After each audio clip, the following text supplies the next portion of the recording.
Agenda number एक। श्री शिवलाल ने श्री लफंगे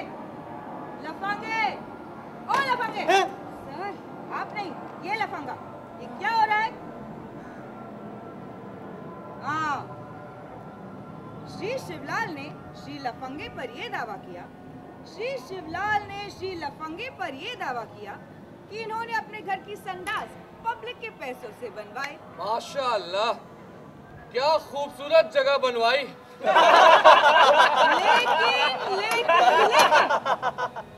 लेकिन श्री लफंगे ने एक एक ईंट की रसीद दिखलाई, जिस पर श्री शिवलाल को अपना दावा वापस लेना पड़ा। फौरन वापस लेना पड़ा। ओ मैडम, इस फाइल में फौरन शब्द का मौजूद होना बहुत जरूरी है। तो लफंगे, मैंने अपना दावा वापस ले लिया, ये क्या कम है? समझो मैंने तुम पर एहसान किया, वरना जो रसीदें तुमने दिखाई है उस नाम की कंपनियां कम से कम इस दुनिया में तो नहीं है। तो मियाँ ये दूसरी दुनिया से लाए होंगे। लेकिन ये दूसरी दुनिया का अंदर गया कैसे होगा?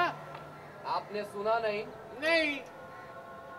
शायर कहता है कि ए मेरे महबूब, मुद्दई लाख बुरा चाहे तो क्या होता है, अरे वही छोटा है जो मंजूर खुदाई जी होता है। लानत है तुम पर। तेरे को बोलता है। Thank you. इतना बेवकूफ आदमी है, बैठ जाओ। हाँ, तो शायर कहता है कि ए मेरे महबूब, तू कहे तो तेरी मांग सितारों से भर दे। बैठ जी, बैठिए। बताइए ये महबूब। तो मियाँ, जब शायर दूसरी दुनिया में जाकर तारे तोड़कर ला सकता है, तो ये क्या ईंटें भी नहीं ला सकते? तो बस ये हजरत अपने दिमागी घोड़े पर सवार होकर दूसरी दुनिया में गए। खामोश हो जाओ। हाँ, तो मैं क्या कह रहा था? हाँ, दूसरी दुनिया में गए, वहां से ईंटें लाई और क्या नाम है कि खाना रफा हाजत बना डाली, शौचालय बना डाली। समझने में नहीं आया। संडास। तो मेरे ख्याल से ये दावा श्री शिवलाल को नहीं, बल्कि दूसरी दुनिया वालों को करना चाहिए था। नहीं, आपको मालूम नहीं है मिस्टर। क्या नाम है आपका मिस्टर? एक तो ये, ऊपर से मिस्टर। शमशाद मियाँ कहो बेटे, शमशाद मियाँ। हाँ तो शमशाद मियाँ, काश ये शख्स किसी ऐसे मुल्क में होता जहाँ सच्चाई का बोलबाला है, जैसे रिपब्लिक ऑफ चाइना। वहाँ ऐसे बेईमान शख्स को गोली मार देते हैं और उसके बदन से बहते हुए नापाक खून में एक सफेद कपड़ा भिगोकर एक नया लाल झंडा तैयार करते हैं। तालियां। ला हौल बिला कुव्वत। शिवलाल मियाँ, शायद आपको ये मालूम नहीं कि झंडा एक निहायत ही पाक, मुतब्बरिक और पवित्र चीज को कहते हैं। अरे लोग अपना सर कटा देते हैं, लेकिन अपने मुल्क के झंडे को कभी गिरने नहीं देते। लेकिन आप तो कहते हैं कि वहां ऐसे बेईमान शख्स के बहते हुए नापाक खून में झंडे को रंग दिया जाता। तो मियाँ, जिस मुल्क का झंडा शहीदों के खून के बजाय ऐसे बेईमानों के खून से रंगा होगा, अरे वो मुल्क खुद कितना ईमानदार होगा ये आप बता सकते हैं, मुझे पता नहीं। लेकिन शमशाद मियाँ, तो चूहा बिल्ली खावत है। आप खामोश रहिए। तो आपके ख्याल से ऐसे शख्स को माफ कर देना चाहिए? किस बेवकूफ ने कहा? किस अहमक ने कहा? जब आपने दावा किया था तो उसे वापस क्यों ले लिया? जरूर आपने भी कोई गुल खिलाए होंगे, या फिर कभी आपने भी किसी ऐसी कंपनियों की रसीदें पेश की होंगी जो इस दुनिया में तो क्या, उस दुनिया में भी नहीं हो। बात करते हैं। वाह, आदमी कहाँ है? सोना है, सोना। सोना है तो 25 रिलीफ फंड का अंदर दे दो नहीं इसको। हमारा क्या को दिमाग खराब करता है ये। ओए, बैठ। चाचा, हमारी सुनो। यहाँ बैठो। तुम वहाँ बैठो। बैठो। तुम इनका नहीं जानत होगा? नहीं। ई मजदूर लोगन का लीडर पढ़ा था, कहा था कि कहा पगार बढ़ाओ नहीं तो काम बंद। और वहाँ मालिक लोगन के बंगले पर जाकर कहत है कि ला हमरी मुंह में हड्डी डालो, द अभिंग काम चालू। अरे ई ससुरा हमरा भी बहुत सत्यानाश कीन है बैंगन। प्रसाद अरे काहे को चिल्लात हो? अब हम तोरी धौस में नहीं आवत। अब तुमाओ लीडर तो हमाओ लीडर का समझे? खामोश सर, आप नहीं, आप सो जाइए। ये सब बकवास काम है, मैं संभालूंगी, आप सो जाइए। इस एजेंडे को यहीं पर खत्म कर दिया जाए, इस एजेंडे को यहीं पर खत्म कर दिया जाए, ये मेरी राय है। और ये शिवलाल फरी सभा में हमसे माफी मांगे, ये मेरी राय है। जाओ जाओ, माफी नहीं मांगता, ये मेरी राय है। मांगनी पड़ेगी, ये मेरी राय है। नहीं मांगता, ये मेरी राय है। मांगनी पड़ेगी, ये मेरी राय है। नहीं मांगता, ये मेरी राय है। तुम दोनों बाहर जाके झगड़ा करो, ये मेरी राय है। अरे ओ राय वालों, बंद करो अपने राय को, ये मेरी राय है। क्यों, कैसी राय है? अच्छी राय है। खामोश, ये म्युनिसिपल कॉर्पोरेशन है, शेयर बाजार। ये म्युनिसिपल कॉर्पोरेशन है या शेयर बाजार? Sir, sir.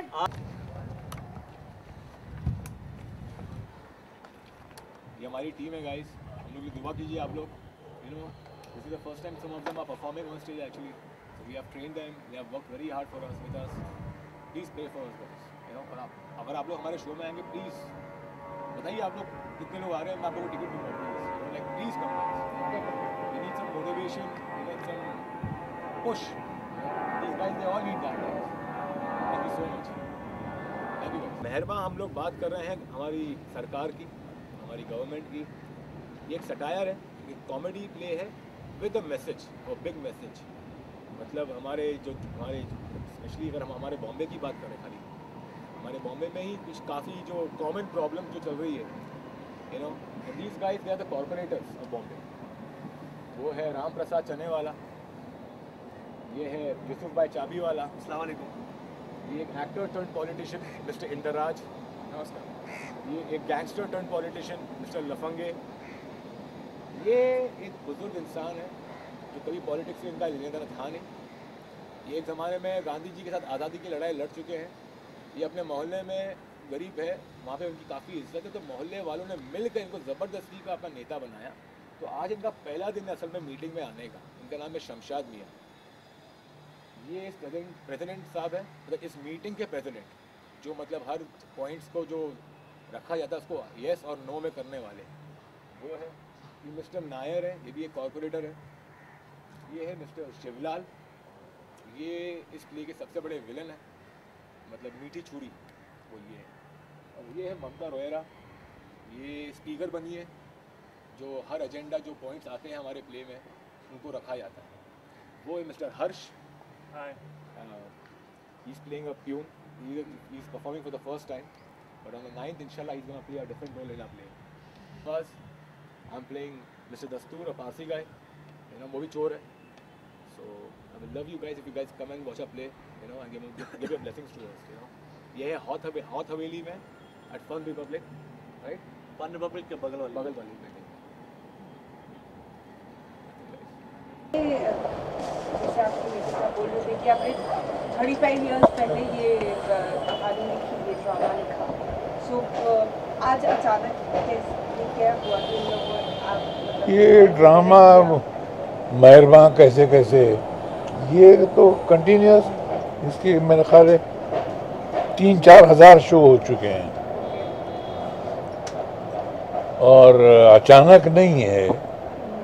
इन्होंने ग्रुप बनाया है, मेरा ग्रुप था ट्रिपल के, वो उनको उसने इन लोगों ने रिवाइव किया और ट्रिपल के इस कल के कलाकार, या कुछ लोगों ने कहा कादर के कलाकार, तो मैं वही ग्रुप इनको मुबारकबाद देता हूँ कि इन्होंने उस ग्रुप को दोबारा शुरू किया और मेरे ड्रामों को करेंगे उसमें।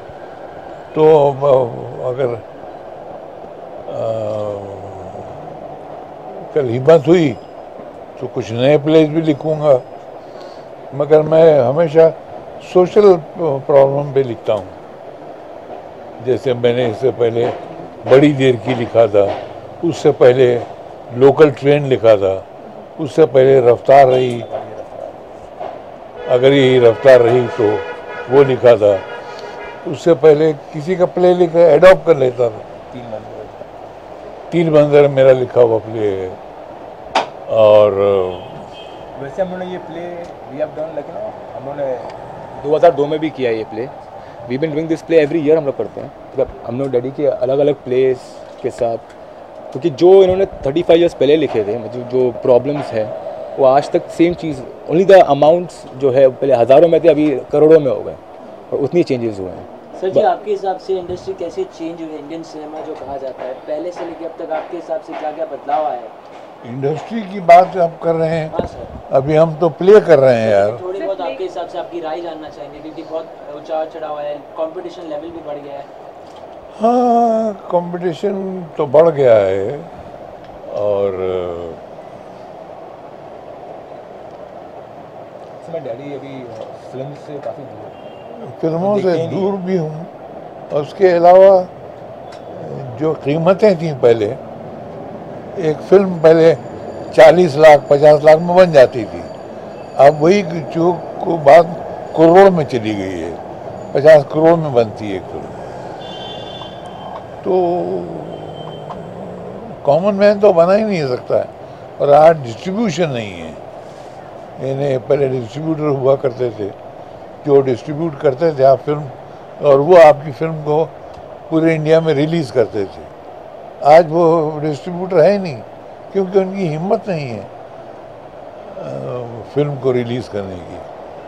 तो कीमतें बहुत बढ़ गई हैं, और ये हुआ सिर्फ सब हमारी कंपनीज के थ्रू। उन्होंने जैसे कोई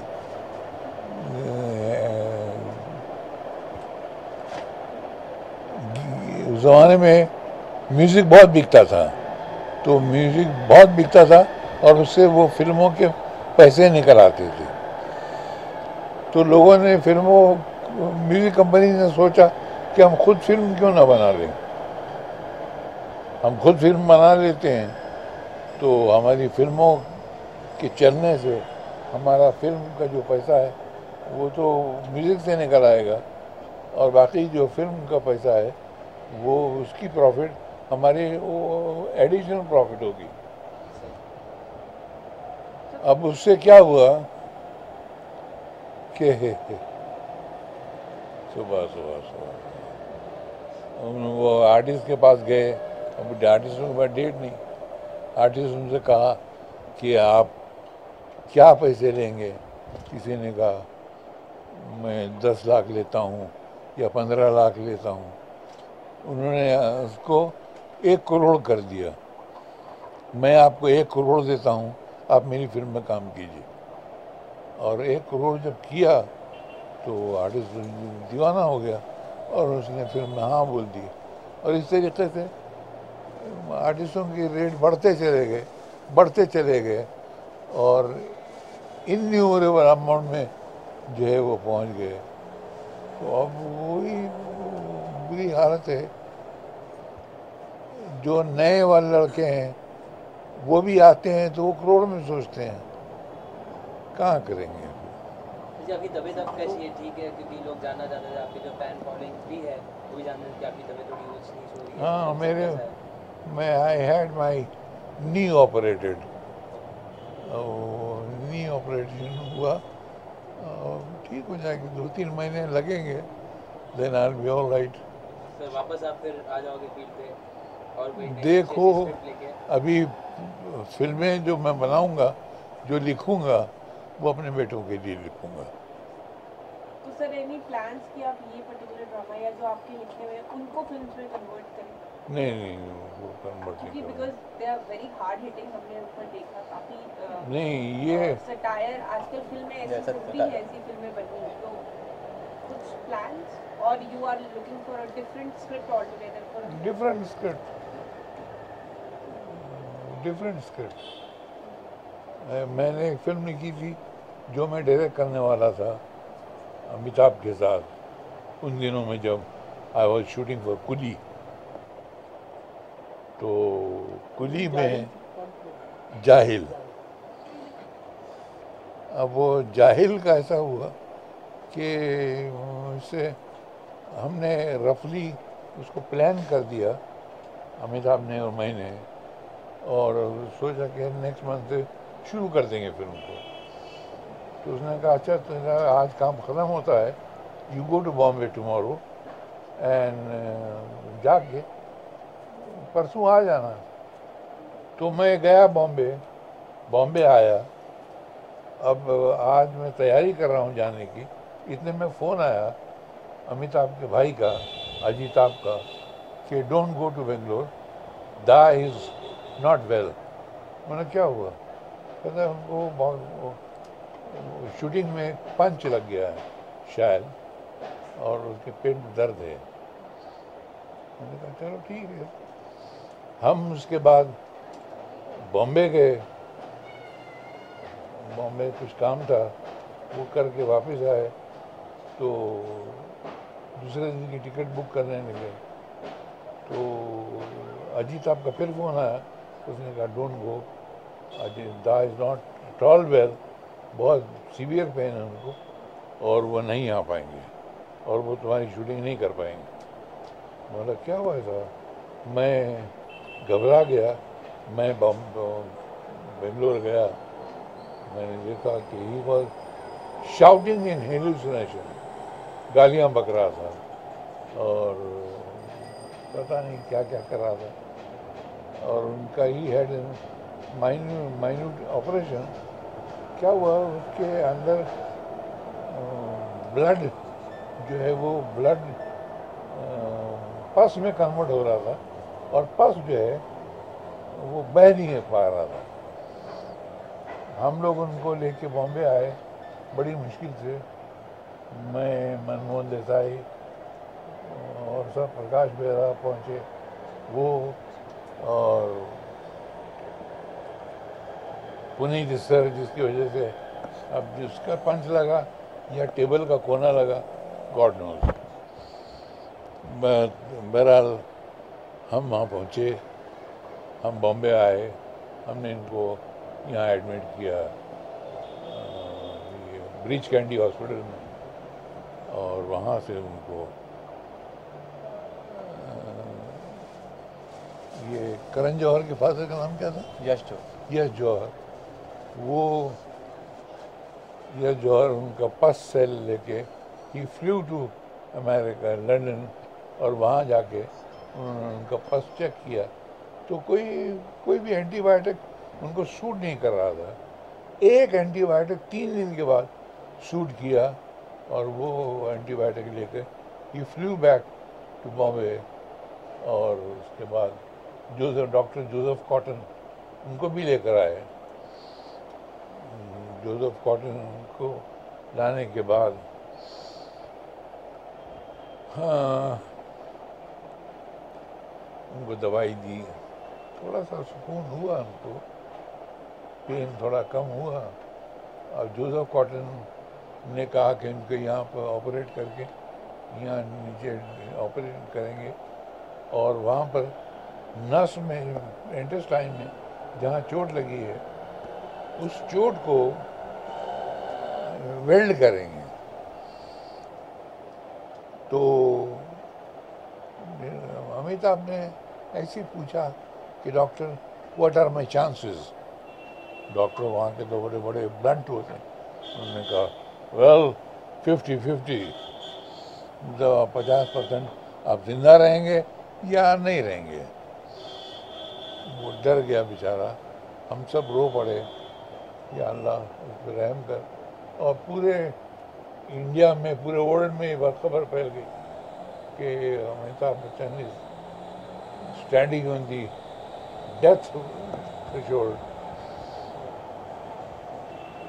सब ने पूजा पाठ शुरू की, सब ने इबादतें शुरू की, सब ने दुआएं शुरू की, प्रार्थना शुरू की और इस तरीके से वो आदमी अच्छा हो गया। बहरहाल तो मेरी फिल्म जो है ये वहाँ से बॉम्बे अच्छे होने के बाद ही केम टू बॉम्बे। तब तक इंदिरा गांधी को गोलियां लग गई। ही फ्लू टू बॉम्बे, दिल्ली। अमिताभ बच्चन ने बुलाया था उसके, राजीव गांधी के बाद वो वहाँ पर फॉट एन इलेक्शन और एमपी बन गए। एमपी बनने के बाद जब बॉम्बे आए तो बहुत वक्त गुजर चुका था। मैं इतना बिजी हो गया था कि मेरे पास सर गुजारने की फुर्सत नहीं थी और मैं पिक्चर कर नहीं सका। तो वो पिक्चर मैं शायद इनके लिए करूँगा अगर तबीयत ठीक रही मेरी, और if I am all right. कहीं नाराज़गी लगती है कि जिस तरह का जो पहले आपने जो दौर देखा था इतना, और अभी जो जैसे आपने कहा कि फिल्म इंडस्ट्री में काफ़ी चेंजेस आ गए हैं, कहीं थोड़ी नाराज़गी है कि जिस तरह से आपने एक मकाम देखा था, आपका एक मकाम, और अभी जो है? मेरा क्या है, मेरे पास खुद लोग आते हैं लोग मेरे पास, और वो फिल्म में लिखने के बाद बात करते हैं, एक्टिंग करने की बात करते हैं। तो कुछ नहीं है, ऐसा कुछ नहीं, नाराज़गी का कोई सवाल ही पैदा नहीं। और कुछ? अली गाइस, मैं कुछ बोलना चाहूँगा। ये इसके प्रोड्यूसर्स जो है वो हम लोग नहीं हैं ये बार, ये मेरे दोस्तों की कंपनी है मेकिंग नॉइज़ करके।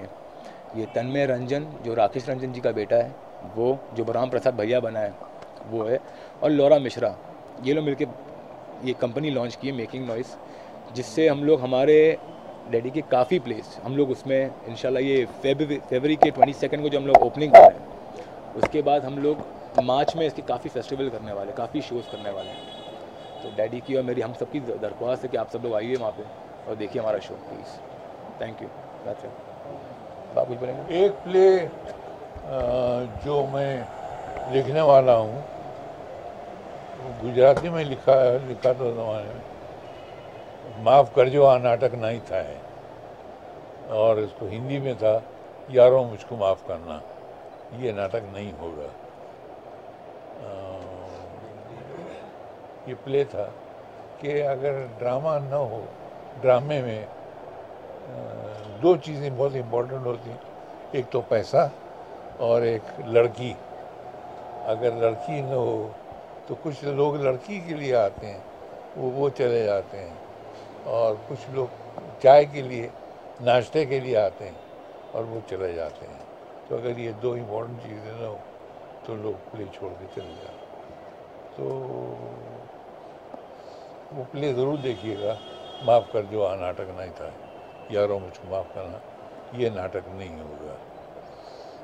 इसलिए हमारे प्ले में लड़की ही नहीं है, मतलब एक है। मैंने आज तक कभी लड़कियों के प्ले लिखे ही नहीं, कभी नहीं लिखे। ये लोग इनके यहाँ आ जाती है लड़कियाँ, मगर मैं ताजुब होता है, मैं इनको डायरेक्ट नहीं कर पाता क्योंकि जी